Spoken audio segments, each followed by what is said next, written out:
코로나 경제 위기가 우리 사회의 불평등, 양극화를 심화시키고 있다는 소식을 접할 때마다 가슴이 아립니다. 불평등은 우리 사회 갈등의 근원이고 국민 통합을 가로막는 근원입니다. 진정한 국민 통합의 길은 불평등 완화입니다. 지표상 성장과 경제 진작이 불평등으로 귀결된다면 공정하거나 정의롭지 않을 것입니다. 정책을 추진할 때 이 정책이 불평등 완화에 기여할 것인가 아닌가 여부를 주요한 증거로 삼아야 할 것입니다. 2008년 세계 금융위기 당시 각국 정부가 재정과 통화를 쏟아부어 위기에서 빠져나왔지만 세계는 더 불평등해지고 말았다는 자조가 팽배했습니다. 이런 부작용을 반복해서는 안 됩니다. 이제 백신과 치료제가 나와 코로나 극복의 앞길이 보이기 시작합니다. 그러나 올 한 해도 코로나 경제 위기의 복판에 있을 거라는 게 대체적인 예측입니다.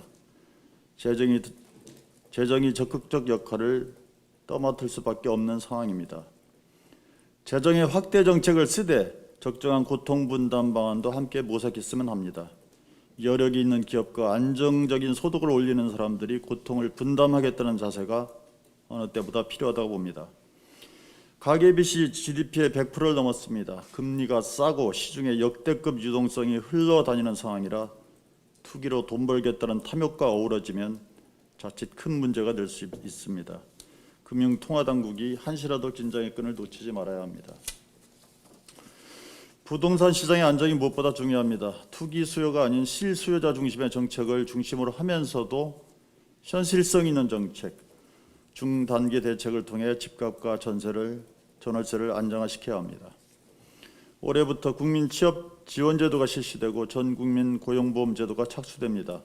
사회 안전망 강화를 위한 획기적인 제도들입니다. 잘 안착하고 차질 없이 추진해 나가야 할 것입니다.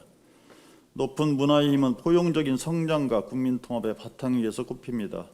촛불 국민이 요구한 개혁 과제를 되돌릴 수 없는 수준의 제도 개혁으로 완성해야 합니다. 이를 위해서 개혁과 통합을 동시에 추진해야 합니다. 올해 4월에 서울시장, 부산시장 보궐선거가 예정되어 있습니다. 그리고 내년 대선 후보 결정을 위한 경선을 치러야 합니다. 그와 동시에 하반기부터 내년 6월 지방선거 준비에도 돌입해야 합니다. 문재인 정부의 성공적 마무리와 정권 재창출을 위해서 보궐선거 승리가 반드시 필요합니다. 당은 보궐선거 승리를 위해 모든 것을 쏟아부어야 합니다. 할 수 있는 모든 것을 해야 할 것입니다. 코로나 극복, 경제위기 극복의 선거 승리를 반드시 해야 하는 엄중한 상황입니다. 3중 4중의 과제가 한꺼번에 주어진 형국입니다. 대한민국의 역사는 위기 극복과 도약의 역사였습니다. 세계가 자랑스러워하는 성장국가, 민주화 국가였습니다. 이제는 새로운 질적 도약을 해야 합니다. 세계에서 모범적인 포용국가, 성장과 평등의 두 마리 토끼를 잡는 선도국가로 우뚝 서야 합니다. 민주당이 그 견인차 역할을 하겠습니다. 2021년 바짝 긴장해야 합니다. 극복과 승리, 도약의 3중 목표를 위해 쉬지 않고 뛰겠습니다. 이상입니다.